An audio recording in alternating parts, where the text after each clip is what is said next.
이번 시간에는 브랜드 커뮤니케이션 관점에서 디지털 마케팅 활동에 대해서 알아보도록 하겠습니다. 일반적으로 구매 단계까지의 과정을 퍼널로 정의한다고 앞의 시간에서 잠깐 말씀드렸었는데요. 각 단계별로 이탈되는 사람들을 최소화할 수 있도록 커뮤니케이션 활동을 최적화하는 활동이 필요할 것입니다. 신규로 유입된 고객이 이동하는 단계별로 분석해서 이탈률을 줄여나가는 것인데요. 이를 통해서 구매 전환과 재구매, 추천 등을 지속적으로 향상시켜 나갈 수가 있습니다. 퍼널은 여러 가지 형태로 정의할 수 있는데요. 유입, 활성화, 유지, 추천, 판매, 일반적으로 이런 형태를 퍼널로 정의를 하는데요. 각 단계에서 구글 애널리틱스와 페이스북 픽셀, 스크립트 코드를 활용해서 단계별을 측정할 수 있기 때문에 마케팅 활동을 보다 체계화 시켜 나갈 수 있습니다. 우리가 유입 단계에서는 유저는 어떤 제품과 서비스를 발견하는지를 질문을 좀 던져보실 필요가 있고요. 그리고 활성화 단계에서는 유저가 실제 제품과 서비스를 사용해 보는지에 대한 질문이 필요할 수 있고, 유지 단계에서는요, 한 번 사용한 유저가 다시 방문을 하는지에 대한 질문이 필요하고, 추천 단계에서는요, 주위 사람들에게 적극적으로 추천하는지 여부가 중요하겠죠. 판매 단계에서는 실제 매출을 일으키는 행동에 대한 이러한 질문들을 해볼 수 있을 겁니다. 이러한 디지털 마케팅을 실행하기 위해서 먼저 정의해야 될 게 브랜드 관점의 접근법입니다. 결국 모든 차별화는 동질화되게 되어 있습니다. 제품의 기능적인 특징이라든가 상세 설명에 갖고 있는 유니크한 특징들은 시간이 흐르면 경쟁자가 거의 80%, 90% 수준까지 도달할 수 있기 때문에 처음에 가졌던 제품의 차별화만으로는 지속적으로 생존하기가 어렵습니다. 결국 경쟁자가 쫓아와도 경쟁자를 물리칠 수 있을 만한 이러한 강력한 무기가 필요한데요. 이것이 바로 브랜드입니다. 그래서 단순하게 우리가 광고를 진행하고 페이스북, 인스타에 포스팅을 한다는 이런 관점보다는 브랜드 관점으로 접근을 하실 필요가 있는데요. 브랜드 관점으로 접근을 하시려면 먼저 기업이 우리의 정체성, 아이덴티티를 결정을 하셔야 됩니다. 아이덴티티는 우리 기업의 미션과 비전을 바탕으로 해서 제품과 서비스의 네이밍일 수도 있고, 로고일 수도 있고, 컬러일 수도 있고, 우리 제품과 서비스가 갖고 있는 브랜드 스토리일 수 있습니다.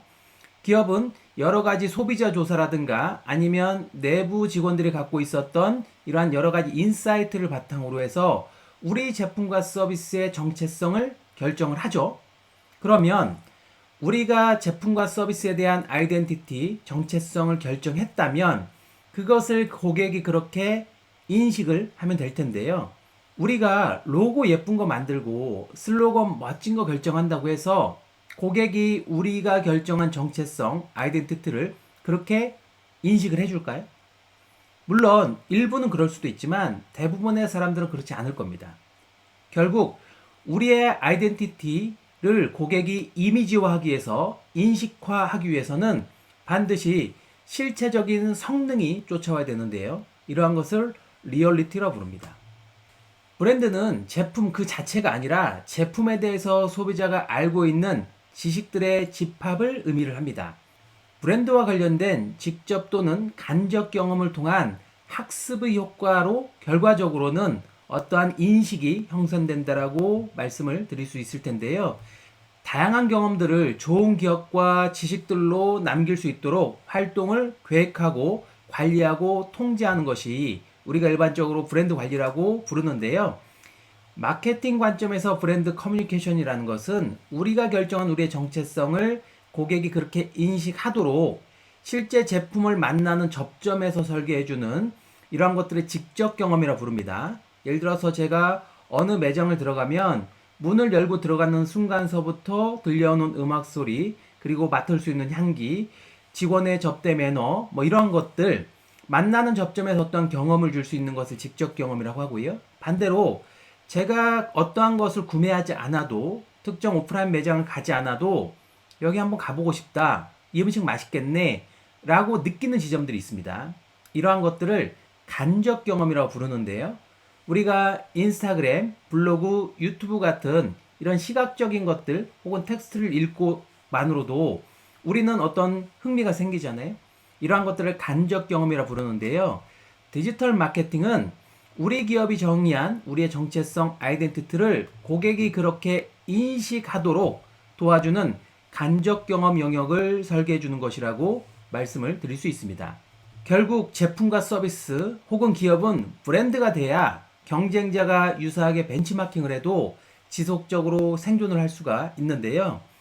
가전적으로 보면 이러한 브랜딩을 잘하는 기업으로 가전제품계의 애플로 불리는 일본 회사 발뮤다를 들 수가 있습니다. 발뮤다는 종전의 관행이나 관습을 깨뜨리는 이러한 새로운 사고방식을 많이 도입을 하고 있는데요. 그래서 가전업계에서는 기존의 관행을 깨뜨리는 이러한 룰 브레이커 역할을 톡톡히 하고 있는데요. 사실 제품이 갖고 있는 기능적인 특징들은 큰 차이가 없습니다. 근데 발뮤다는 0.1mm 혁신이라는 얘기를 많이 하는데요. 아주 디테일한 것에서 사실은 제품의 품질을 경험할 수 있는 이러한 혁신적인 기술과 혁신적인 디자인을 통해서 프리미엄 제품군으로 인식이 좀 되고 있고요. 발뮤다는 가전제품이라고 스스로 정의하지 않고요. 라이프스타일 가전이라고 정의를 하고 있습니다.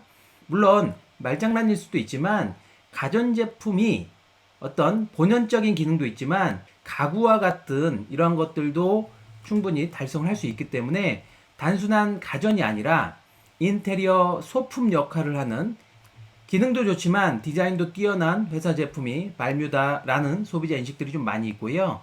또 하나는 발뮤다의 창업자인 테라오겐이라는 이 창업자 스토리가 발뮤다를 훨씬 더 매력적으로 보여주게 하죠. 록스타를 꿈꿨던 창업자의 스토리가 발뮤다 제품을 훨씬 더 극대화시키는 이러한 경험들을 받고는 합니다. 잠깐 발뮤다 제품을 얘기해드렸는데요. 기업은 앞으로 브랜드의 고유한 가치 제안을 하실 필요가 있어요. 지금의 세대에게 브랜드는 곧 자신의 개성과 라이프 스타일을 표현하는 매체와 같습니다. 현실의 삶에서 중요하다고 생각하는 가치관과 나의 취향과 스타일을 보여줄 수 있는 브랜드가 되어야 할 텐데요. 그러면 기업이 제시하는 고객 가치 제안에는 어떤 것들이 있을 수 있냐? 첫 번째, 브랜드 스토리가 있고요. 그리고 두 번째, 브랜드의 사회적 책임이 있을 수 있고요. 세 번째는 브랜드의 차별화된 경험이 있을 수 있습니다. 이것을 하고 있는 기업들을 몇 군데 사례를 얘기해 드려 보면요. 첫 번째, 와비파커를 들 수 있습니다. 와비파커는 안경을 서브스크립션 구독 경제로 구독해 볼 수 있는 서비스인데요. 와비파커의 브랜드 스토리는 뭐냐면 실제 안경은 중간에 유통이 좀 폐쇄적이기 때문에 원가는 비싸지 않은데 소비자가 구매하는 가격은 비싸거든요. 그래서 와비파커의 창업자가 안경 구매의 이런 불합리한 유통 구조의 문제를 해결하겠다. 이러한 것들이 브랜드 스토리입니다. 그래서 실제 안경을 구매한 사람들은 이러한 인식들을 대부분 갖고 있거든요. 그래서 와비파크를 기꺼이 응원해주는 첫 번째 고객이 되고 있는 것입니다. 와비파커로 브랜드 스토리를 설명드릴 수 있고요. 두 번째는 브랜드의 사회적 책임을 들 수가 있습니다. 앞으로 기업은 공정하지 못한 방식으로 이익을 취하면 많은 공격을 당할 것이고요. 궁극적으로 기업이 위태로워질 수도 있는데요. 기업의 사회적 책임이 훨씬 더 중요해지고 있죠. 신발 브랜드 니솔로라는 브랜드가 있습니다. 이 니솔로는 노동자의 생계 안정, 공정무역을 기본으로 해서 사회적 가치 실현을 한다고 직접 이야기를 하고 있어요. 기업이 갖고 있는 사회적 책임을 다 하겠다라고 얘기하는데요. 과거에 우리가 이런 것을 밸류체인이라고 불렀거든요.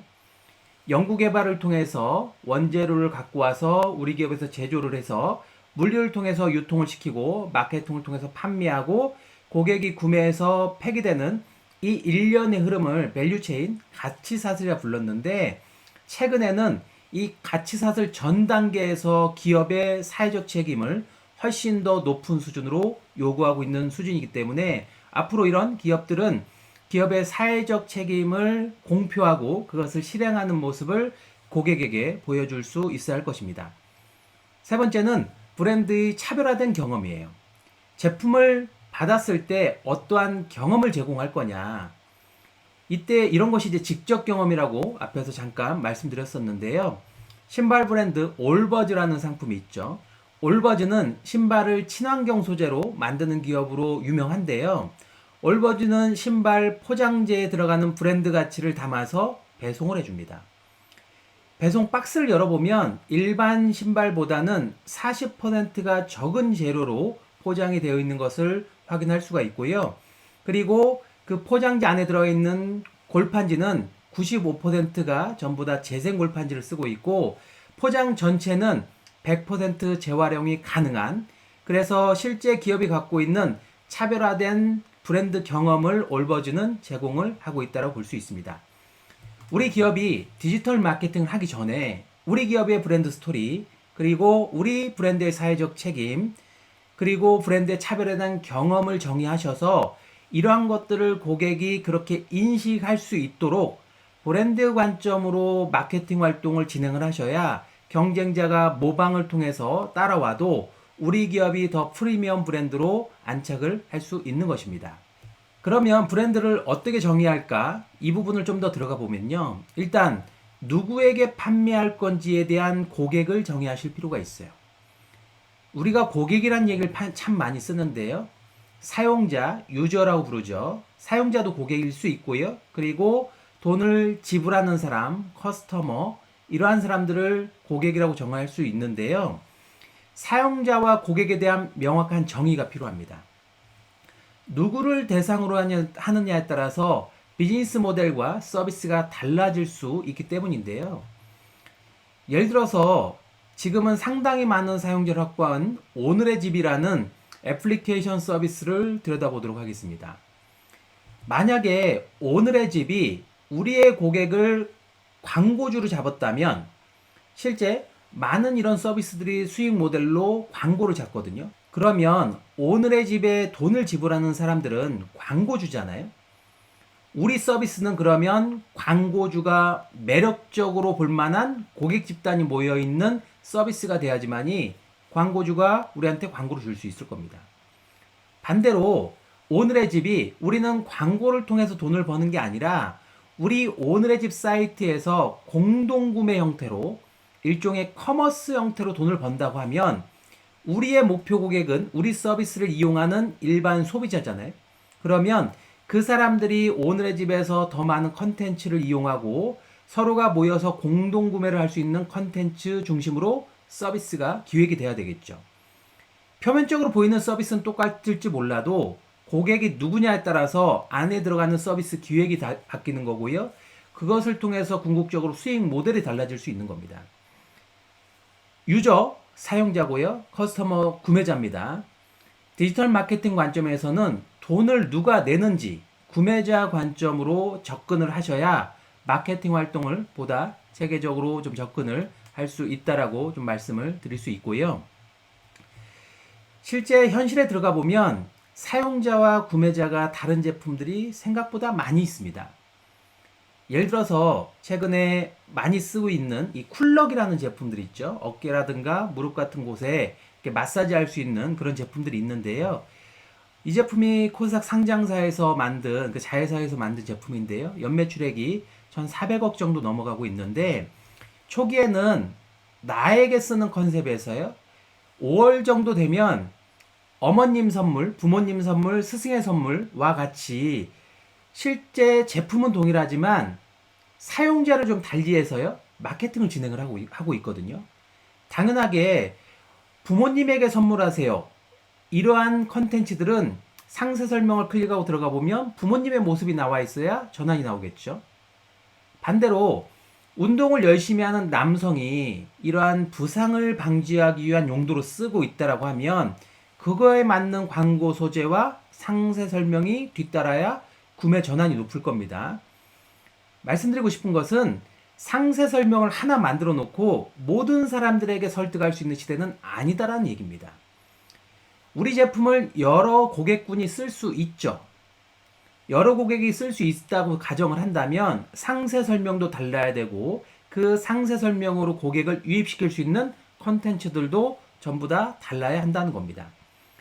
이러한 것들을 앞에 퍼널이라고 정했는데요. 퍼널의 정의는 뭐냐면 고객을 정의하고 그 고객을 단계별로 어떻게 설득을 할 것인가, 그리고 이탈되는 고객을 찾아서 어떻게 이탈을 최소화해서 궁극으로 판매까지, 그리고 추천까지, 팬까지 어떻게 만들어낼 것인가, 이러한 것들이 디지털 마케팅에서 다루는 거기 때문에 사용자와 고객을 정확하게 정의해 보시는 것들이 필요하다라고 말씀을 드릴 수 있고요. 이러한 것들을 쓸 수 있는 방법론으로 페르소나를 한번 그려보시는 것을 권장해 드립니다. 페르소나는 심리학이 썼던 인격의 가면, 이런 뜻을 갖고 있는데요. 저희 고객은 20, 30대 여성입니다. 와 같이 추상적으로 접근하지 마시고요. 사업 계획을 하실 때는 집단화시키는 게 맞습니다. 20, 30대 여성이라고 정의하셔야 시장의 규모가 추정이 되고, 시장의 규모 안에서 우리의 시장 점유율, 그것을 통해서 수익성 분석, 사업 타당성 분석을 해볼 수 있기 때문에 사업 계획서 단계에서는 고객을 집단화시켜도 되지만, 마케팅 하시는 단계에서 고객을 20, 30대 여성으로 정의하는 순간 고객이 너무 추상적입니다. 그래서 마케팅을 정확하게 하기도 어렵고요. 오늘 시간의 주제인 브랜드를 어떻게 갖고 가야 되는지, 브랜드 커뮤니케이션에 대한 이 방법도 찾기가 쉽지 않습니다.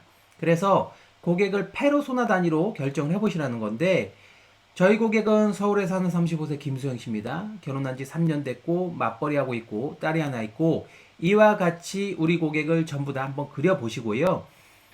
이 페르소나는 우리가 쓴 우리의 소설이죠. 가설입니다. 반드시 고객을 만나셔야 돼요. 이런 걸 만들어주면 좋지 않을까? 라고 상상하지 마시고 페르소나를 만나서 실제 인터뷰해 보시고 그들을 관찰해서 정말 그들에게 우리 제품과 서비스가 필요한지를 확인을 하셔야 체계화된 디지털 마케팅을 진행을 하실 수가 있고요. 자, 반드시 고객을 만나시라는 얘기를 꼭 드립니다.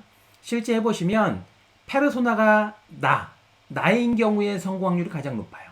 왜냐하면 내가 느끼는 문제가 전부 다 고객의 문제이기 때문에 그렇고요. 나가 아니라면 주변 사람들만 있어도 사실 물어볼 수 있기 때문에 비교적 제품과 서비스가 명확해지고 브랜드 관점의 접근도 가능합니다. 그런데 대부분 실패하는 것들이 뭐냐면 고객을 만나보지 않고 그냥 이러한 것들을 만들어주면 좋지 않을까? 라고 상상 속에 만드는 것들이 많이 실패하기 때문에 고객을 꼭 만나서 이들의 구매 여정을 좀 분석해 보시라는 말씀을 좀 드리고 싶고요. 이렇게 구매 여정을 분석을 해보면 접점에서 만나는 단계가 있고요. 만나지 않고도 흘러가는 단계가 있습니다. 이 만나는 단계에서 어떠한 경험을 줄 것인가, 이러한 것이 직접 경험 영역이라고 보시면 되고, 오프라인에서는 이런 것을 서비스 디자인이라고 정의하고요. 온라인에 오면 이런 것을 UI, UX라고 정의를 합니다. 결국 다 접점에서 어떠한 경험을 줄 것인가에 대한 얘기고요. 그리고 이 직접 경험의 약간 보조적인 수단이 될 수도 있지만 제품을 구매하지 않은 순간에서도 어떻게 이런 것을 관심을 갖고 사게 하고 싶은지, 이러한 간접 경험 영역에 대한 컨텐츠도 좀 고민을 해보실 필요가 있습니다. 뒷단으로 가보면 우리가 페이스북도 하고 인스타도 하고 유튜브도 하는데 결국 거기에서 다루는 컨텐츠가 누구에게 어떠한 이야기를 할 것인가, 이러한 것으로 전부 다 귀결이 되는데요. 결국 누구에게를 결정하지 않으면 뒷단에서 어떤 이야기를 할지 콘텐츠에 대한 얘기도 우리가 찾아낼 수 없기 때문에 고객을 페르소나 단위로 정의를 하시고 그 고객을 인터뷰를 하셔서 우리가 결정한 우리의 아이덴티티, 정체성을 바탕으로 해서 그들에게 어떠한 직접 경험을 제공할 건지, 그리고 어떠한 간접 경험을 제공할 건지를 결정하시는 것이, 이런 것이 브랜드 커뮤니케이션 관점에서 우리가 마케팅을 하는 것이라고 말씀을 드릴 수 있습니다. 네, 오늘 시간은 여기서 마치겠습니다. 수고하셨습니다.